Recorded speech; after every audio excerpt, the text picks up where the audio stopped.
Bienvenidos a Historias Sagradas. This episode is brought to you by Progressive Commercial Insurance.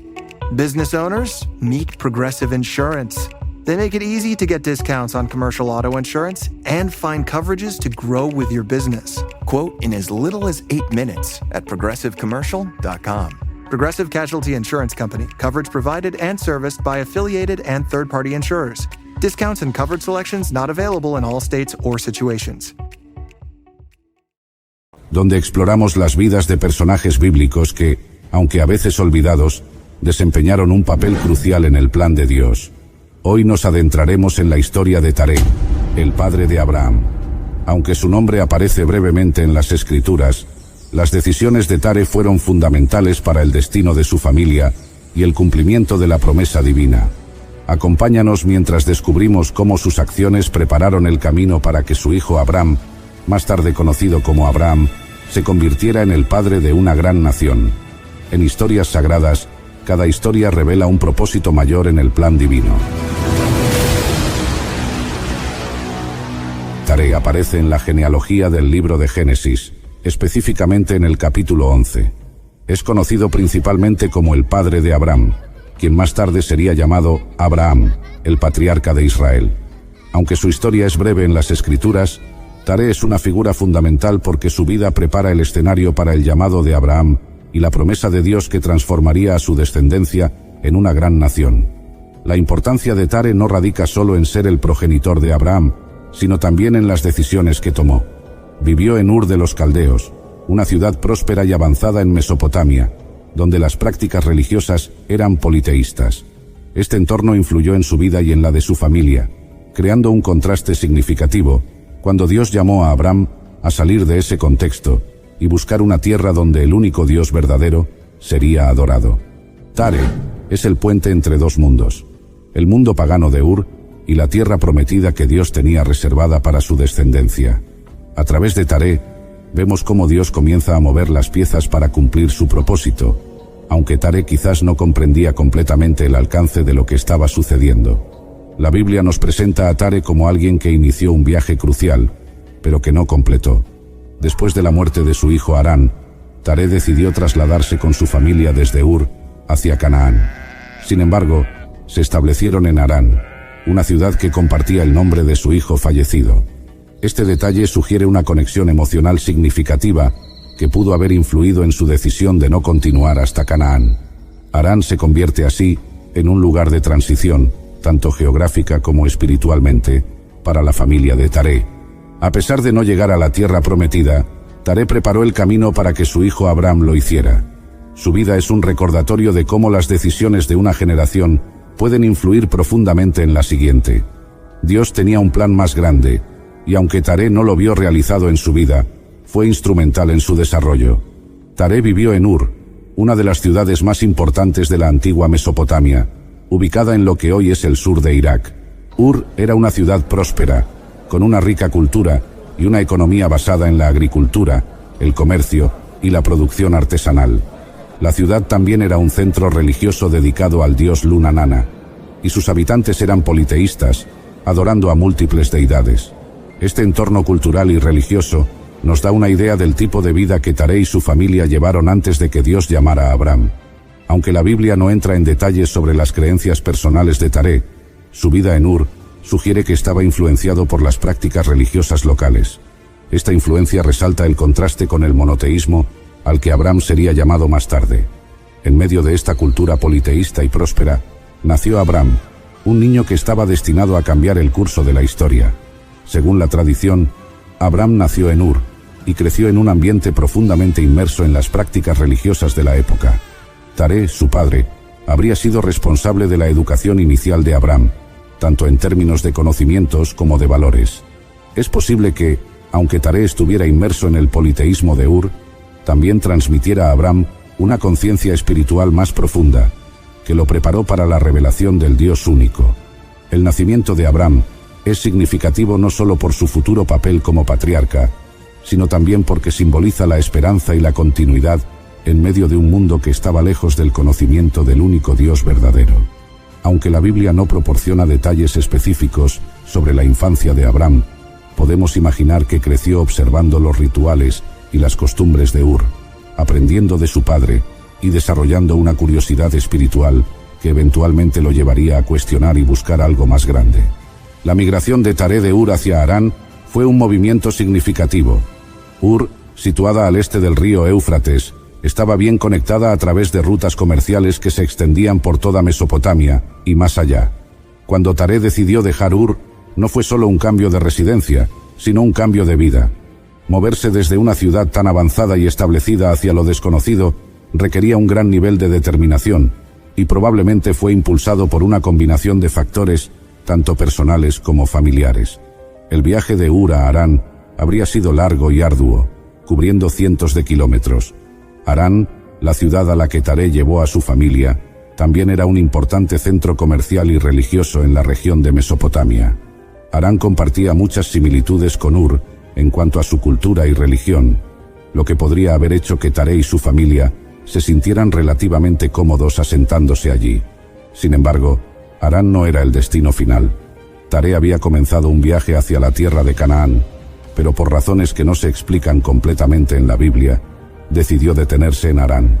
Algunos sugieren que podría haber sido la conexión emocional con su hijo fallecido, Harán, mientras que otros especulan que las condiciones en Harán eran lo suficientemente buenas como para decidir establecerse allí permanentemente.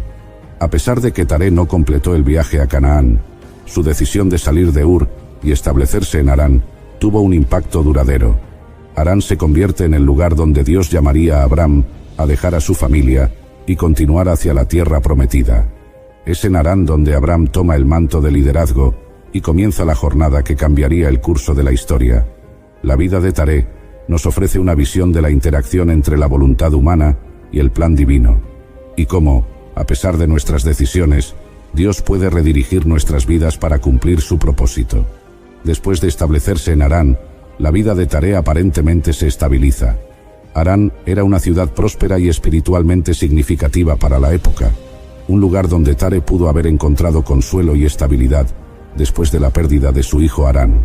Sin embargo, el plan de Dios para la familia de Taré no era que se quedaran en Harán, sino que continuaran hacia Canaán, la tierra que Dios había prometido. La decisión de Taré de quedarse en Harán nos lleva a reflexionar sobre los momentos en que, como él, podemos quedarnos en lugares de comodidad, evitando avanzar hacia lo desconocido, aunque eso sea lo que Dios tiene planeado para nosotros. La muerte de Taré en Harán marca un punto de transición crucial en la narrativa bíblica. Es después de su muerte que Dios llama a Abraham a continuar el viaje hacia Canaán, la tierra prometida. Este llamado no solo es una instrucción geográfica, sino también un llamado espiritual. A través de la vida de Taré, podemos ver un contraste entre lo que es un lugar de transición y un lugar de destino. Harán fue un lugar de transición para la familia de Taré, un lugar temporal en el camino hacia el cumplimiento del plan divino. Sin embargo, para Taré, este lugar de transición se convirtió en su destino final. Este hecho nos invita a reflexionar sobre cómo podemos estar viviendo en Harán, lugares que están destinados a ser temporales, pero que hemos convertido en permanentes debido a nuestra falta de disposición para seguir adelante. Es interesante notar que aunque Taré no completó el viaje a Canaán, Dios no abandonó a su familia ni su plan para ellos. En lugar de ello, Dios interviene directamente en la vida de Abraham, asegurándose de que el plan divino continúe. Esto nos enseña una lección poderosa sobre la gracia y la soberanía de Dios. Incluso cuando no logramos alcanzar el destino que Él ha planeado para nosotros, Dios sigue trabajando en nuestras vidas, guiando a la siguiente generación para que continúe el camino. La historia de Taré y su influencia en la vida de Abraham nos lleva a un punto crítico en la narrativa: la transición del liderazgo y la promesa que se traslada de Taré a su hijo, Abraham. Después de la muerte de Taré en Harán, el enfoque de la narrativa bíblica cambia a Abraham. Es en este punto que Dios se revela a Abraham con una promesa extraordinaria, que se convertiría en la base del pacto entre Dios y el pueblo de Israel. En Génesis 12, 1-3, Dios le dice a Abraham: «Vete de tu tierra, de tu parentela y de la casa de tu padre, a la tierra que te mostraré, y haré de ti una nación grande, y te bendeciré, y engrandeceré tu nombre, y serás bendición. Bendeciré a los que te bendigan, y a los que te maldigan maldeciré, y serán benditas en ti todas las familias de la tierra.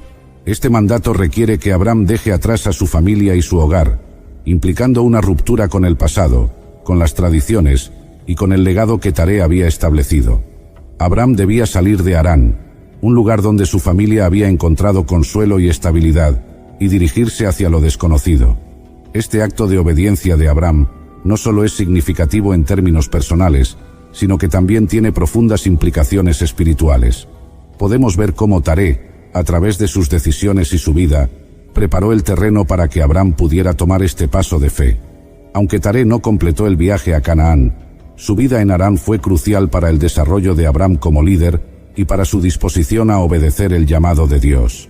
Harán fue un lugar de preparación, donde Abram pudo consolidar su fe y fortalecer su carácter antes de embarcarse en la misión que cambiaría el destino de su descendencia, y en última instancia, del mundo entero.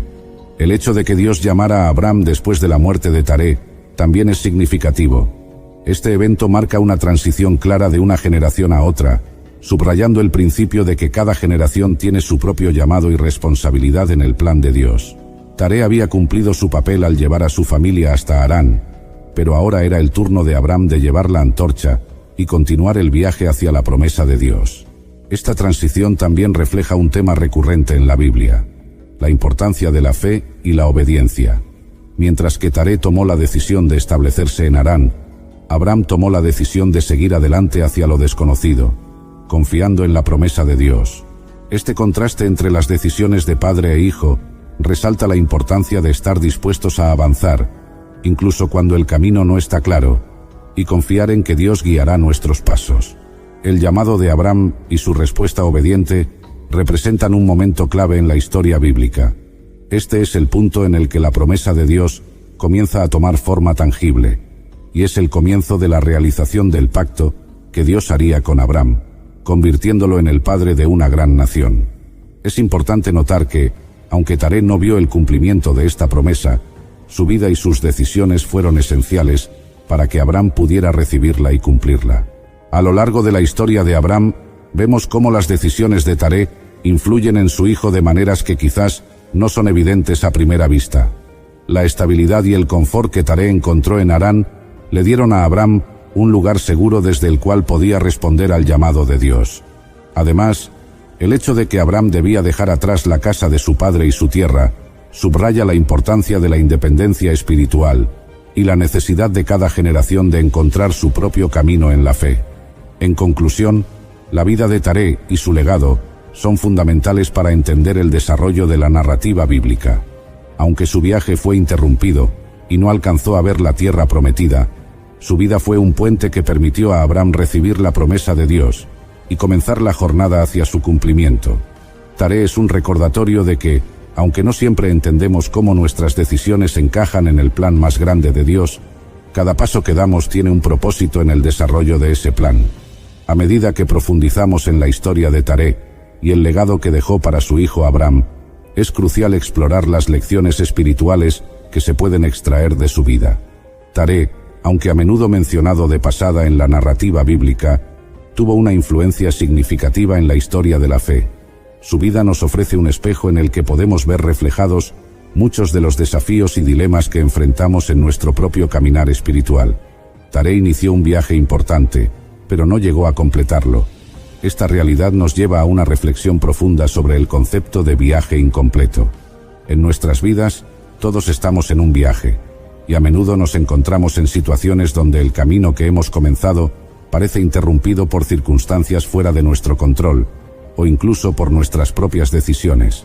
En la vida de Taré, vemos cómo el dolor, la pérdida y la comodidad pueden influir en nuestras decisiones, y cómo estas decisiones pueden tener un impacto a largo plazo, no solo en nuestras vidas, sino en las vidas de aquellos que nos siguen.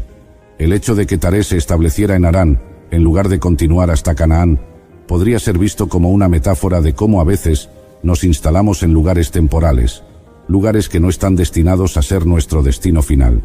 Harán, aunque un lugar de refugio y comodidad para Taré, no era la tierra prometida que Dios tenía en mente para su descendencia. Este acto de detenerse, de encontrar un lugar donde asentarse, puede ser comparado con los momentos en nuestras vidas en los que elegimos lo que parece ser bueno en lugar de lo que es mejor. Harán era un lugar bueno en muchos aspectos. Era una ciudad próspera, culturalmente rica y espiritualmente significativa para la época. Pero Canaán representaba el mejor lugar, el lugar donde la promesa de Dios se cumpliría plenamente. Este concepto de lo bueno frente a lo mejor es un tema recurrente en la vida espiritual. A menudo nos encontramos tomando decisiones basadas en lo que parece ser una opción segura o cómoda, en lugar de arriesgarnos a seguir el llamado de Dios hacia lo desconocido. Taré, al quedarse en Harán, nos muestra cómo la elección de lo bueno puede limitar nuestra capacidad de alcanzar lo mejor que Dios tiene para nosotros. Sin embargo, esta decisión no anula el plan de Dios, sino que simplemente lo desvía momentáneamente. Dios, en su soberanía, continúa trabajando a través de Abraham, quien eventualmente llevaría a su familia hacia el cumplimiento de la promesa en Canaán. La vida de Taré también nos enseña sobre el poder de la influencia generacional. Aunque Taré no completó su viaje, su vida y sus decisiones tuvieron un impacto significativo en Abraham. Esta influencia generacional es un tema importante en la Biblia y en nuestra comprensión de cómo nuestras vidas están entrelazadas con las de aquellos que nos precedieron y aquellos que nos seguirán. Taré, a través de su viaje incompleto, preparó a Abraham para asumir el liderazgo y continuar hacia el destino que Dios había planeado para su familia. Podemos especular que Taré, a pesar de estar inmerso en un entorno politeísta, tenía una conciencia espiritual que lo llevó a tomar decisiones significativas, como la de moverse de Ur hacia un nuevo territorio. Este impulso espiritual, aunque no completamente definido o claro, podría haber sido una semilla plantada en Abraham, quien más tarde recibiría una revelación mucho más clara y directa de Dios. Este proceso de transmisión espiritual, aunque incompleto en la vida de Taré, fue esencial en la preparación de Abraham para su papel en la historia de la salvación. La vida de Taré también nos invita a reflexionar sobre el concepto de obediencia parcial. Taré obedeció en parte al moverse de Ur, pero no completó la tarea al detenerse en Harán. Esta obediencia parcial es algo con lo que muchos de nosotros podemos identificarnos. A menudo comenzamos bien en nuestra vida espiritual, respondiendo al llamado de Dios, pero en algún punto del camino nos detenemos. Nos encontramos en Harán, un lugar cómodo que no desafía demasiado nuestras creencias ni nuestras prácticas. Sin embargo, la historia de Taré nos recuerda que la obediencia completa es lo que Dios busca, y aunque Él puede trabajar con nuestra obediencia parcial, su deseo es que sigamos adelante hasta el destino que Él ha preparado para nosotros. Finalmente, la historia de Taré resuena con el tema de la promesa divina y el cumplimiento diferido. Dios tenía un plan para la descendencia de Taré, y aunque Taré no vio su cumplimiento, el plan no fue abandonado. A veces, los planes y promesas de Dios no se cumplen en nuestra vida, sino en la vida de aquellos que vienen después de nosotros. Taré jugó su papel, y aunque no fue testigo del cumplimiento de la promesa, fue fundamental en su desarrollo. En conclusión, la vida de Taré nos enseña sobre la influencia generacional, la obediencia parcial, la promesa divina y la gracia de Dios, elementos que son cruciales en nuestro propio caminar espiritual. A través de la vida de Taré, vemos cómo cada decisión, cada movimiento y cada elección tienen un impacto duradero, no solo en nuestra vida, sino en las generaciones que vienen después de nosotros. El nacimiento de Abraham, en medio de un contexto de politeísmo, y su posterior desarrollo como líder de la fe, nos recuerda que Dios trabaja en maneras que no siempre comprendemos, pero que siempre tienen un propósito más allá de nuestra vida inmediata. Bienvenidos, queridos amigos, a otro cautivador viaje a través de las páginas de la Biblia en nuestro canal Historias Sagradas. Hoy nos adentraremos en la intrigante narrativa de Ismael, el hijo olvidado de Abraham. Este relato bíblico es un tapiz de luchas humanas, promesas divinas y la gracia perdurable de Dios. Si encuentran inspiración en las atemporales historias de fe, herencia y redención, están en el lugar correcto. Antes de desentrañar los detalles de la historia de Ismael, asegúrense de suscribirse a nuestro canal Historias Bíblicas para mantenerse conectados con la profunda sabiduría y enseñanzas de las Escrituras. No olviden activar la campanita de notificaciones para no perderse ningún episodio interesante. Ahora, embarquémonos juntos en este viaje esclarecedor.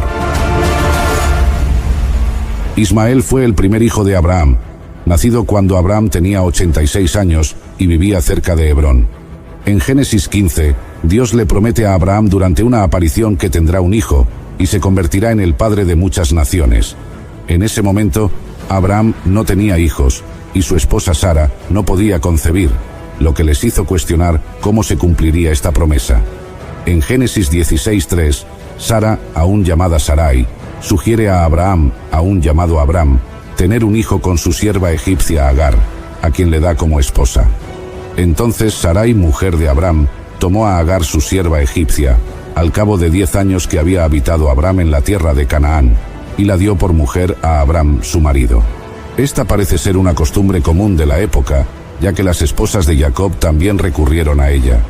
La esposa ofrece una sirvienta a su marido, pero todos los hijos nacidos de esta unión se consideran suyos, lo que podría ser una forma temprana de subrogación en la antigüedad. Era común que una mujer estéril ofreciera a su marido una sirvienta que tuviera hijos en su lugar. Era la esposa, no la sirvienta, quien criaba a los hijos. Aunque esta solución pudiera haber parecido juiciosa a Abraham y Sara, creó más problemas de los que resolvió. Agar, de hecho, tuvo un hijo con Abraham. Cuando Agar supo que estaba embarazada, comenzó a despreciar a Sara, y Sara buscó ayuda en Abraham. Génesis 16:4-5 dice: Y ella vio que había concebido, miraba con desprecio a su señora. Entonces Sarai dijo a Abraham: Mi afrenta sea sobre ti, yo te di mi sierva por mujer, y viéndose encinta, me mira con desprecio. Juzgue Jehová entre tú y yo. Abraham permitió a Sara actuar como quisiera, y Sara entonces maltrató a Agar, quien huyó de ella. Sara, siendo estéril, había obtenido un hijo de Agar, e Ismael era legalmente hijo de Sara. Sin embargo, esto no explica cómo Sara trató a Agar. En el desierto, el ángel del Señor encontró a Agar y le ordenó regresar a Abraham. También allí, el ángel del Señor le dijo que el hijo que llevaba en su vientre se llamaría Ismael, que significa Dios ha oído. De hecho, el Señor escuchó la angustia de Agar. Años después, Dios estableció un pacto con Abraham que requería la circuncisión de todos los miembros masculinos de su casa. Dios mandó a Abraham circuncidar a su hijo Ismael, así como a todos los otros varones de su casa, incluyendo esclavos nacidos en su hogar y los adquiridos de extranjeros. Abraham tenía 99 años cuando fue circuncidado, e Ismael tenía 13. El nacimiento de Isaac, el hijo legítimo de Sara y Abraham, exacerbó las ya tensas relaciones entre Sara y Agar. De hecho, estas tensiones comenzaron mucho antes del nacimiento de Ismael. Fue en el desierto donde el ángel del Señor encontró a Agar y le ordenó regresar a Abraham. También allí, el ángel del Señor le dijo que el hijo que llevaba en su vientre se llamaría Ismael, que significa Dios ha oído. De hecho, el Señor escuchó la angustia de Agar. Sin embargo, la discordia entre Sara y Agar alcanzó su punto máximo en el destete de Isaac. Profundamente molesta, Sara pidió a Abraham que echara a Agar y a su hijo. Abraham consideraba a Ismael como el hijo que Dios le había prometido. Incluso cuando Dios le reveló que Sara tendría un hijo, Abraham cuestionó la necesidad de este nacimiento, ya que Ismael podría ser su heredero. En Génesis 17:18, Abraham dice a Dios: Ojalá Ismael viva delante de ti. Incluso después del nacimiento de Isaac, Abraham continuó tratando a Ismael con bondad, entristecido por el deseo de Sara de desheredarlo. Sara, por su parte, veía a Ismael como una amenaza para el lugar de Isaac en la familia y quería deshacerse de él. Esta petición de expulsar a la sirvienta y a su hijo parecía contravenir todas las normas de la ley antigua. Los hijos de las sirvientas podían ser degradados, pero no despedidos sin causa válida. El hecho de que Abraham resistiera tal trato, solo actuando por mandato de Dios, sugiere que la acción emprendida no estaba de acuerdo con los estándares de la época. Podemos preguntarnos acerca de la reacción de Sara. ¿Fue por un acto cometido por Ismael que amenazaba a Isaac, o simplemente su existencia era una amenaza? Génesis 21:9 nos dice que Sara vio al hijo de Agar la egipcia, el cual ésta le había dado a luz a Abraham burlándose. ¿Significa esto que Ismael se burlaba de Isaac o simplemente jugaba con él? La palabra burlándose, en este contexto, significa mofándose, ridiculizando o simplemente regocijándose en la situación. Sara percibe a Ismael como un rival para Isaac, no por ningún acto que haya cometido, sino por su mera existencia. El autor de Génesis narra la historia de Ismael principalmente para establecer un contraste entre Isaac e Ismael, no como individuos, sino como representaciones de la obra de Dios. La idea es que cuando Dios cumplió sus promesas a Abraham, no estaba limitado por leyes naturales y ordinarias, en otras palabras, por la carne. Aunque la preferencia de Dios por Isaac como hijo de la esposa se ajusta a la costumbre, el rechazo de Agar e Ismael hizo que el contraste fuera más evidente. Agar fue enviada con su hijo al desierto. Génesis 21:10-14 dice: Dijo también Abraham: Echa a esta sierva y a su hijo, porque el hijo de esta sierva no ha de heredar con Isaac mi hijo. Este dicho pareció grave en gran manera a Abraham a causa de su hijo. Entonces dijo Dios a Abraham: No te parezca grave a causa del muchacho y de tu sierva. En todo lo que te dijere Sara, oye su voz, porque en Isaac te será llamada descendencia, y también del hijo de la sierva haré una nación, porque es tu descendiente. Entonces Abraham se levantó muy de mañana, y tomó pan y un odre de agua, y lo dio a Agar, poniéndolo sobre su hombro, y le entregó el muchacho, y la despidió. Y ella salió, y anduvo errante por el desierto de Beerseba. Estaban a punto de morir de sed, cuando Dios escuchó al niño, y les proporcionó agua. Sin embargo, Dios aún tenía planes para Ismael. Aseguró a Agar que Ismael, como hijo de Abraham, se convertiría en una gran nación. El cumplimiento de esta profecía se relata en Génesis 25:12-18. Ismael tuvo 12 hijos que se convirtieron en poderosos líderes y eventualmente en una nación. Agar, que ella misma era de origen egipcio, eligió una esposa egipcia para su hijo, e Ismael se estableció en el desierto de Parán. Habitaron desde Havila hasta Shur, que está al este de Egipto, según se va hacia Asiria. Tuvo 12 hijos y una hija. La Biblia menciona los hijos de Ismael en Génesis 25:13-15. Y estos son los nombres de los hijos de Ismael, por sus nombres según sus linajes. El primogénito de Ismael, Nebaiot. Después Kedar, Adbeel, Mibsam, Mishma, Duma, Masa, Hadar, Tema, Getur, Nafis y Cedema. Sorprendentemente se le acredita con 12 hijos, al igual que Jacob tuvo 12 hijos. Esto se compara con los 12 hijos de Nacor y los 12 hijos de Esaú.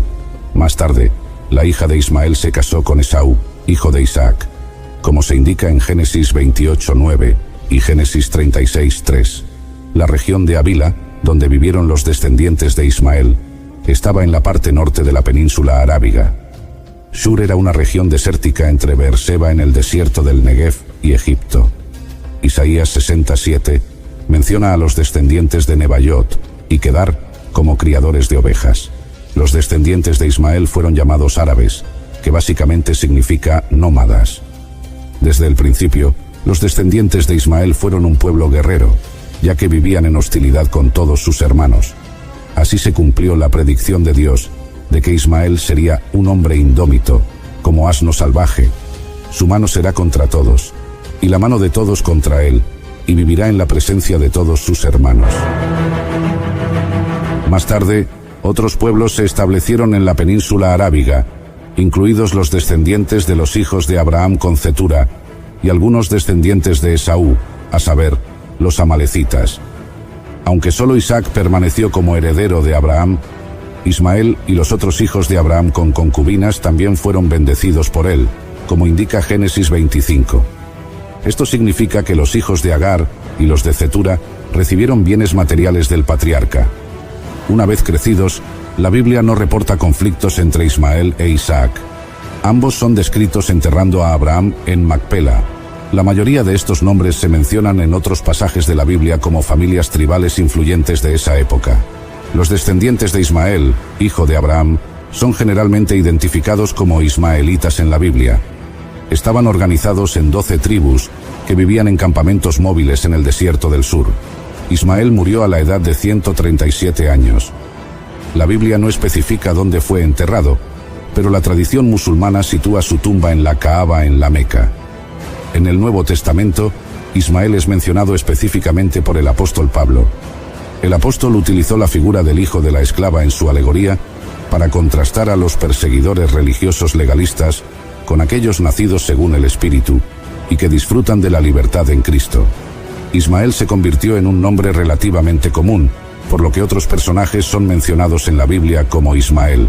Había, por ejemplo, un descendiente de Saúl y Jonatán llamado Ismael, así como un alto funcionario bajo el reinado de Josafat, y el hijo de un sacerdote en tiempos de Esdras. Pero entre todos los individuos mencionados, el más conocido fue el hijo de Netanías, un miembro de la casa real de David, quien durante el período de opresión babilónica contra los judíos mató a Gedalías, el gobernador de Judá designado por Nabucodonosor. En conclusión de nuestro análisis de Ismael, hijo de Abraham, podemos destacar varios puntos importantes. Ismael no fue el hijo de la promesa de Dios a Abraham, pero Dios aún lo protegió. Fue el propio Señor quien eligió el nombre Ismael y lo destinó a la grandeza, aunque estaba fuera del pacto. Ismael tuvo el privilegio de tener una numerosa descendencia comparable a la de Isaac, y su linaje se estructuró en 12 clanes tribales. Dios también caracterizó a Ismael, destacando el estilo de vida nómada de sus descendientes y la resistencia que encontrarían por parte de los hijos del pacto. Con el tiempo, los descendientes de Ismael se asociaron con los madianitas, que también eran descendientes de Abraham a través de Cetura. Esta fusión de pueblos y historias intrincadamente entrelazados llevó a una asimilación entre ismaelitas y madianitas en varios pasajes bíblicos. Hoy en día, los árabes reclaman su genealogía de Abraham, principalmente a través de Ismael. Una teoría popular ampliamente difundida entre musulmanes y algunos cristianos sostiene que los árabes musulmanes son descendientes directos de Ismael. De hecho, Mahoma fue uno de los principales defensores de esta idea, declarándose descendiente de Ismael según el Corán. Es muy probable que haya algo de verdad en esta teoría. Según el misionero y autor Kenneth Fleming, lo que sabemos con certeza parece corroborar la hipótesis de que los ismaelitas constituyen al menos una parte significativa de la ascendencia genética árabe.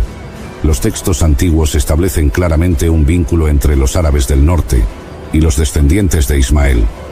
Sin embargo, es poco probable que todos los habitantes de Arabia sean descendientes de Ismael, ya que los descendientes de Cetura y los hijos de Esaú también poblaron la península arábiga. Mientras que algunos árabes modernos pueden rastrear sus orígenes hasta Ismael, no todos los árabes son descendientes de Ismael, contrariamente a las afirmaciones musulmanas. La Biblia nos enseña que Dios hizo de Ismael una gran nación. Sus descendientes pueden compartir las bendiciones de Abraham, poniendo su fe en Jesucristo para la salvación. La historia de Ismael, hijo de Abraham, trasciende una simple biografía individual. Revela una parte importante de la obra de Dios y el despliegue de su gracia en la historia de la salvación. Ismael simboliza el nacimiento natural, resultado de la unión fértil entre Abraham y Agar, mientras que Isaac representa el nacimiento sobrenatural, donde Dios manifestó su gran poder, permitiendo que una mujer estéril de 90 años concibiera un hijo. El apóstol Pablo utiliza la historia bíblica de Agar y Sara para ilustrar una verdad espiritual fundamental relacionada con nuestra salvación. En Gálatas capítulo 4, Agar simboliza el antiguo pacto arraigado en las acciones humanas y la ley, mientras que Sara encarna el nuevo pacto basado en la gracia divina a través de la obra redentora realizada por Dios para la humanidad.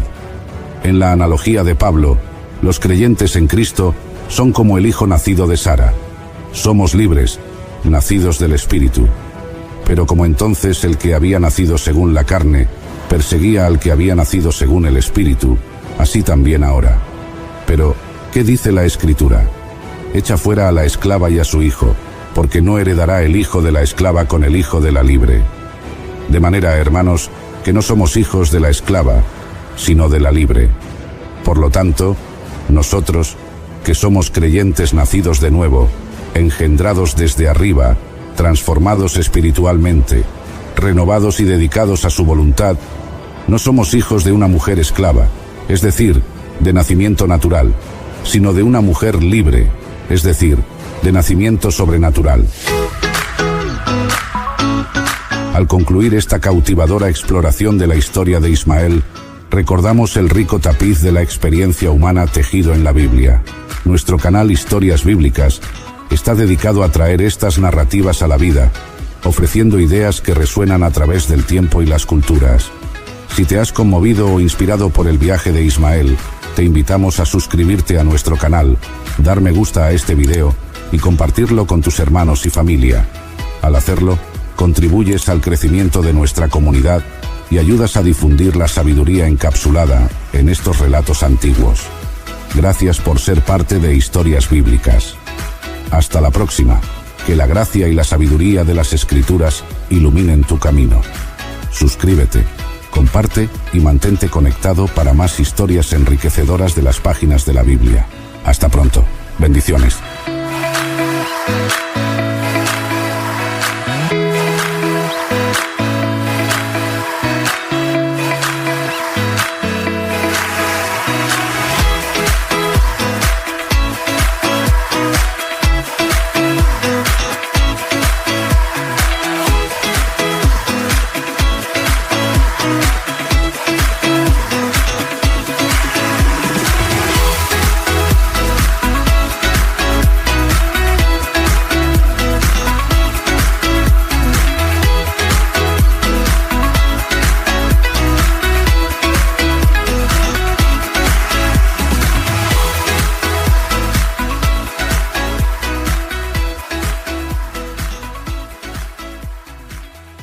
Once upon a mundane morning, Barb's day got busy without warning. A realtor in need of an open house sign. No, 50 of them, and designed before 9. My head hurts. Any mighty tools to help with this plight? Aha! Barb made her move. She opened Canva and got in the groove. Bulk creating Canva sheets. Create 50 signs fit for suburban streets. Done in a click, all complete. Sweet! Now, imagine what your dreams can become when you put imagination to work at Canva.com.